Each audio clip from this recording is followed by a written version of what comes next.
దాడులు, Kodali Nani target, Jaganmohan Reddy target, ఇక్కడ పోలీసులు తీసాం. ఇవన్నీ సొల్లు పురాణం. మీ చేతనేం చేసుకోండి, నో ప్రాబ్లం. మీరు సూపర్ సిక్స్లో పెట్టినటువంటి వాగ్దానాలనే మీరు ఎప్పుడు అమలు చేస్తున్నారో చెప్పాలి. జగన్మోహన్ రెడ్డి గారు తరఫున మేము అడుగుతున్నాం. వైఎస్ఆర్ కాంగ్రెస్ పార్టీ తరఫున చంద్రబాబు నాయుడు అమలు చేసే బాధ్యత నాదని చెప్పి పవన్ కళ్యాణ్ గారు కూడా చెప్పాడు. కాబట్టి ఇవన్నీ సొల్లు పురాణాలు వద్దు. మీరు చేతనేం చేసుకోండి, నో ప్రాబ్లం. మీరు ఎవరిని చంపేయాలో చంపేయండి, ఎవరిని కొట్టాలని ఉన్నారు కొట్టండి, ఏం చేయాలని ఉన్నారు చేసుకోండి. మీరు సూపర్ సిక్స్లో ఇచ్చినటువంటి వాగ్దానాలనే 1వ తారీఖు నుంచి 4000 పెన్షన్తో పాటు అమలు చేస్తున్నారా లేదా, దీనికి స్పష్టంగా సమాధానం చెప్పండి. సార్, జగన్ గారి యాత్ర ఎప్పటి నుండి స్టార్ట్ అయ్యే అవకాశం ఉందండి? దాడులకు గురైన వాళ్ళు సుమారుగా అంటే పలానా టైం అని అనుకోలేదు. ముందు మమ్మల్ని వెళ్ళమన్నారు, తర్వాత నాయకులు కార్యకర్తలు అనేక వేల మంది లక్షల మంది పనిచేశారు. వాళ్ళందరినీ కూడా కాపాడుకోవాల్సినటువంటి బాధ్యత మందే. మీరు తప్పకుండా నియోజకవర్గాల్లో ఒక వారం రోజులు పర్యటన చేసి దాడులు జరిగినటువంటి మన నాయకుల మీద కానీ కార్యకర్తలను కానీ మీరు అండగా ఉండాలని, అదేవిధంగా రాబోయే రోజుల్లో నేను కూడా గాయపడినటువంటి తెలుగుదేశం పార్టీ అల్లరి మోకలు చేసినటువంటి దాడుల్లో ఇబ్బంది పడినటువంటి ప్రతి కుటుంబానికి దగ్గరికి నేను వస్తాను, వాళ్ళకి అండగా ఉంటానని చెప్పి జగన్మోహన్ రెడ్డి గారు చెప్పారు. అదేవిధంగా మొన్న జరిగినటువంటి ఎన్నికల్లో ఇంత మంచి చేసి ఇన్ని రకాలైనటువంటి సంక్షేమ కార్యక్రమాలు అందించి మనం ఓడిపోయాము. ఇది ఒక మిరాకిల్గా ఉంది. దేశవ్యాప్తంగా కూడా మన దగ్గర ఆధారాలు లేవు, అయినప్పటికీ దేశవ్యాప్తంగా మరి శకుని మామ ఎలా అయితే పాచికలు ఎలా కావాలంటే అలా వేస్తాడో, అలా తెలుగుదేశం పార్టీ, జనసేన, బీజేపీ కావాల్సినట్టు అక్కడ పాచికలు పడినాయి అని చెప్పి మా పార్టీ కానీ జగన్మోహన్ రెడ్డి గారిది కానీ మాది కానీ అభిప్రాయం. అదేవిధంగా రేపు రాబోయే రోజుల్లో ఈ 6 నెలలు కూడా కొంత టైం ఇచ్చి చూద్దాము. ఆ తర్వాత చంద్రబాబు నాయుడు చెప్పినటువంటి దొంగ హామీలని ఎట్టి పరిస్థితుల్లోనూ నెరవేర్చలేడు. ఎందుకంటే ఇవాళ చూసిన సూపర్ 6 అని పెట్టాడు. ఆ సూపర్ 6లో 18 సంవత్సరాలు దాటినటువంటి ప్రతి మహిళకి 1500 పెన్షన్ ఇస్తా అన్నాడు. రేపు 1వ తారీఖు ఇస్తున్నాడా? దాని గురించి మాట్లాడట్లా. 3 గ్యాస్ సిలిండర్లు ఇస్తా అని చెప్పాడు, దాని గురించి మాట్లాడట్లా. బస్సుల గురించి మాట్లాడట్లా. అదేవిధంగా బీసీ కానీ, ఎస్సీ కానీ, ఎస్టీ కానీ వర్గాలకి 50 సంవత్సరాలు దాటిన వాళ్ళకి పెన్షన్ ఇస్తానని చెప్పాడు సూపర్ 6లో, దాని గురించి మాట్లాడట్లా. అది ఎప్పుడు ఇస్తాడో చెప్పట్లా. అదేవిధంగా ఇంకోటి 20 లక్షల మందికి నిరుద్యోగులకి ఉద్యోగాలు ఇప్పిస్తాను, ఉద్యోగాలు కనుక ఇప్పించలేకపోతే ఈ లోపు 3000 రూపాయలు నిరుద్యోగ వృత్తి కూడా ఇస్తానని చెప్పి సూపర్ 6లో పెట్టాడు. మొన్న తెలంగాణలో హరీష్ రావు గారు మాట్లాడుతూ చెబుతున్నాడు, చంద్రబాబు నాయుడు గారు చెప్పిన వాగ్దానాన్ని ఏమీ చెప్పాడు. 1000 రూపాయలు ఈయన పెంచింది. ఇప్పుడు వచ్చి 3000 ఆల్రెడీ ఇచ్చేది జగన్మోహన్ రెడ్డి గారు 3000 ఇస్తా అంటే ఈయన వచ్చి 1000 ఇచ్చాడు. మీరు అక్కడ 2000 ఇస్తా అంటే రేవంత్ రెడ్డి 4000 చేయాలి కాబట్టి అక్కడ ఇబ్బంది పడుతూ ఉంటాడు. ఇంకా ఈయన సూపర్ 6 అని చెప్పి ప్రతి మహిళకి 1500 రూపాయలు ఇస్తా అన్నాడు 18 సంవత్సరాలు దాటిన వాళ్ళకి. మరి ఆ వాగ్దానం ఎప్పుడు చేస్తాడు? రేపు 1వ తారీఖు ఇవ్వరా? కాబట్టి తెలుగుదేశం పార్టీ ఆయన ఇచ్చినటువంటి వాగ్దానాలను, చంద్రబాబు నాయుడు చేసినటువంటి వాగ్దానాలని పక్కదారి పట్టించడానికి ఊరికినే మొన్నేమో పోలవరం వెళ్ళి వచ్చాడు సోమవారం, మళ్ళీ గురువారం ఏమో అమరావతి వెళ్ళి వచ్చి అక్కడ ఎన్ని తిరిగి ఈయన కాలక్షేపం కబుర్లు, కాలక్షేపం మాటలు, ఊరికినే ఆయన వెళ్ళి అటు ఇటు తిరిగి రావటం తప్పించి ఎప్పుడు నువ్వు సూపర్ 6 అమలు చేస్తున్నావో స్పష్టంగా చెప్పాలని చెప్పి మేము డిమాండ్ చేస్తున్నాం. ఇప్పుడు ఇది ప్రజాస్వామ్య దేశం. ఎవరిని టార్గెట్ చేసుకున్నప్పుడు నేను పోయినంత మాత్రాన నన్ను టార్గెట్ చేస్తే వైఎస్ఆర్ కాంగ్రెస్ పార్టీ ఏం ఆగదు. జగన్మోహన్ రెడ్డి గారు ఇంటికి కూడా వీళ్ళు ఏం పీకలేరు. నన్ను కాదు, జగన్మోహన్ రెడ్డి గారినే టార్గెట్ చేస్తారు. ఇక్కడ మీరున్న సెక్యూరిటీ అంతా తీసేసి, గన్మెన్లను తీసేసి, ఇంకా 15 రోజులు ఎలక్షన్ జరగలేదు, కమిటీ సిఫార్సులు రాలేదు, ఇక్కడ మొత్తం అంతా కూడా సెక్యూరిటీ తీసేశారు కదా. తీసేసి ఎల్లో మీడియా కెమెరాలు పట్టుకొచ్చి జగన్మోహన్ రెడ్డి గారి ఇంట్లోకి ఎట్టేళ్ళాలి, గోడ దూకి ఎట్టేళ్ళాలి, ఇవన్నీ కూడా వాళ్ళే చూపిస్తున్నారు. కాబట్టి ఇక్కడ టార్గెట్ ఎవరు దొరికితే ఆ టార్గెట్. ఇటువంటి వాటికి భయపడే ప్రసక్తి లేదు. ఎవడెవడికి టార్గెట్, ఎవడెవడి చేతులు ఏం రాసి ఉందో అవన్నీ పైన ఉన్నటువంటి భగవంతుడు నిర్ణయిస్తాడు. ఎవరి టార్గెట్లు ఎవరికి ఏమవుతుందో చూద్దాం రాబోయే రోజుల్లో. అదేవిధంగా ఋషికొండలో కట్టినటువంటి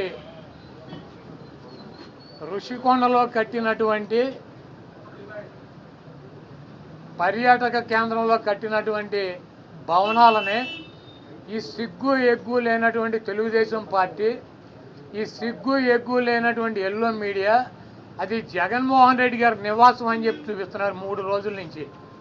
వెళ్ళి జగన్మోహన్ రెడ్డి గారు అక్కడ నివాసం ఉన్నాడా? జగన్మోహన్ రెడ్డి గారు 2014 నుంచి 19 దాకా ప్రతిపక్ష నాయకుడిగా ఉన్నాడు. ఆయన కార్యాలయం లోటస్ పాండ్, ఇల్లు లోటస్ పాండ్. ఆయన లోటస్ పాండ్ హైదరాబాద్ నుంచే ప్రతిపక్ష నాయకుడికి ఉన్న 5 సంవత్సరాలు నడిపాడు. ముఖ్యమంత్రి అయిన తర్వాత 5 సంవత్సరాలు ఈ తాడేపల్లిలో ఉన్నటువంటి ఇల్లు క్యాంప్ ఆఫీస్ ఇక్కడి నుంచే నడిపాడు ఆయన కార్యాలయాన్ని కానీ ఇంటిని కానీ. జగన్మోహన్ రెడ్డి గారి రక్తంలో లేదు. ప్రభుత్వం కట్టించినటువంటి ఇళ్లలో ఉండటం కానీ, ప్రభుత్వం కట్టించినటువంటి గెస్ట్ హౌస్లో ఉండేటువంటి కర్మ జగన్మోహన్ రెడ్డి గారికి పట్టల. జగన్మోహన్ రెడ్డి గారు వైజాగ్లో సొంత ఇల్లు కట్టుకున్నాక అక్కడ షిఫ్ట్ అవుతాడు.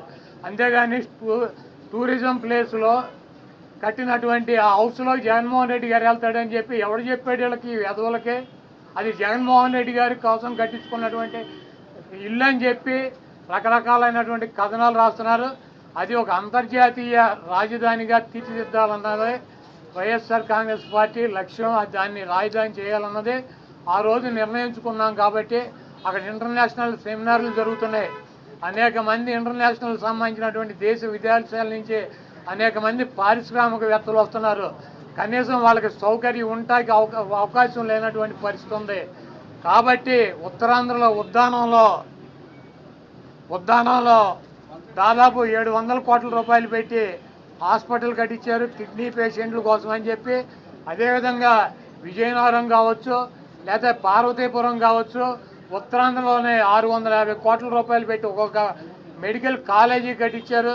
అదేవిధంగా టూరిజం ప్లేస్లో అంతర్జాతీయ సంస్థలు కానీ వ్యక్తులు కానీ వచ్చినప్పుడు అక్కడ ఒక విధి ఉండాలని చెప్పి ఒక మంచి భవనాన్ని నిర్మిస్తే 7 బిల్డింగులు అయ్యి, ఒక బిల్డింగ్ కాదు 7 బిల్డింగుల్లో జగన్మోహన్ రెడ్డి గారు ఉండరు. 7 బిల్డింగులు కట్టారు.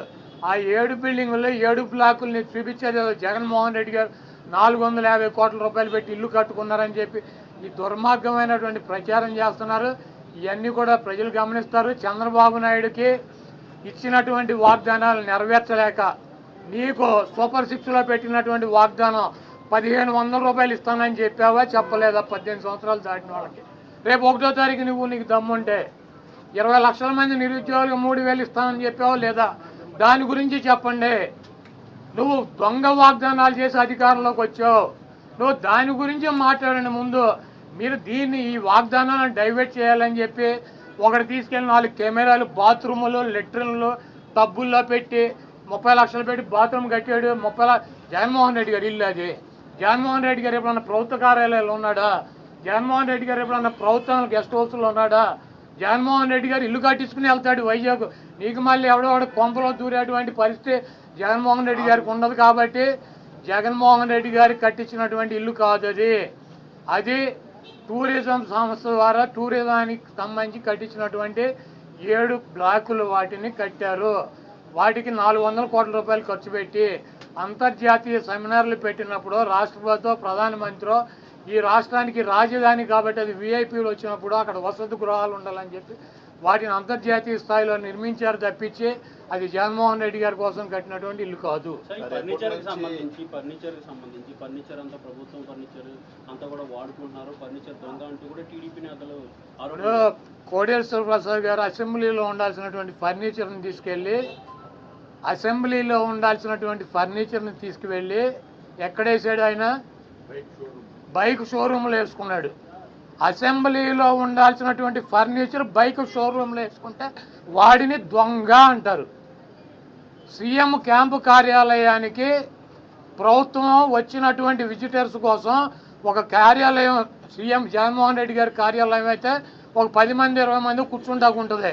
ఒక ముఖ్యమంత్రి కార్యాలయం కాబట్టి అక్కడ అదనపు వసతులు కావాలని చెప్పి ప్రభుత్వం కల్పిస్తుంది. ముష్టి పట్టుకుపోతే పట్టుకుపోండి, లేకపోతే డబ్బు విలువ చెప్తే కడతామని ఫస్ట్ రోజు చెప్పాం. దీని గురించి ఏమైనా రాద్దాం కావాలంటే పట్టుకుపోండి. తొక్కలు ఫర్నిచరు ఎంత, ముష్టి ఫర్నిచర్ ఎంత ఉంటుంది? కావాలంటే పట్టుకురండి. మేము షోరూమ్లో వేసుకున్నాం, తీసుకెళ్ళి మా సాక్షి ఆఫీసులో వేసామా? కాదు, మాకు క్యాంప్ ఆఫీసులో పెట్టినటువంటి ఫర్నిచర్ని తీసుకెళ్ళి సాక్షి ఆఫీసులో వేసుకున్నామా? దొంగ అంటే అసెంబ్లీలో ఉండాల్సినటువంటి ఫర్నిచర్ని తీసుకుని బైక్ షోరూమ్, నీ సొంత షోరూమ్లో వేసుకుంటే వాడిని దొంగ అంటారు. అంతేగాని క్యాంప్ ఆఫీసులో ఇచ్చినటువంటి ఫర్నిచర్ క్యాంప్ ఆఫీసులో ఉంటే దానికి కావాలంటే డబ్బు కడతాం, లేదంటే ఫర్నిచర్ తీసుకుపోమని చెప్పాం. దానికి దొంగ ఇవన్నీ పనికిరాని మాటలు. ఋషికొండ ఫర్నిచరు, దాడులు, కొడాల నాని టార్గెట్, జగన్మోహన్ రెడ్డి టార్గెట్, ఇక్కడ పోలీసులు తీసాం. ఇవన్నీ సొల్లు పురాణం. మీ చేతనేం చేసుకోండి, నో ప్రాబ్లం. మీరు సూపర్ 6లో పెట్టినటువంటి వాగ్దానాలనే మీరు ఎప్పుడు అమలు చేస్తున్నారో చెప్పాలి. జగన్మోహన్ రెడ్డి గారు తరఫున మేము అడుగుతున్నాం, వైఎస్ఆర్ కాంగ్రెస్ పార్టీ తరఫున. చంద్రబాబు నాయుడు అమలు చేసే బాధ్యత నాదని చెప్పి పవన్ కళ్యాణ్ గారు కూడా చెప్పాడు. కాబట్టి ఇవన్నీ సొల్లు పురాణాలు వద్దు, మీరు చేతనేం చేసుకోండి, నో ప్రాబ్లం. మీరు ఎవరిని చంపేయాలో చంపేయండి, ఎవరిని కొట్టాలని ఉన్నారు కొట్టండి, ఏం చేయాలని ఉన్నారు చేసుకోండి. మీరు సూపర్ 6లో ఇచ్చినటువంటి వాగ్దానాలనే 1వ తారీఖు నుంచి 4000 పెన్షన్తో పాటు అమలు చేస్తున్నారా లేదా, దీనికి స్పష్టంగా సమాధానం చెప్పండి. సార్, జగన్ గారి యాత్ర ఎప్పటి నుండి స్టార్ట్ అయ్యే అవకాశం ఉందండి దాడులకు గురైన వాళ్ళు సుమారుగా? అంటే పలానా టైం అని అనుకోలేదు, ముందు మమ్మల్ని వెళ్ళమన్నారు, తర్వాత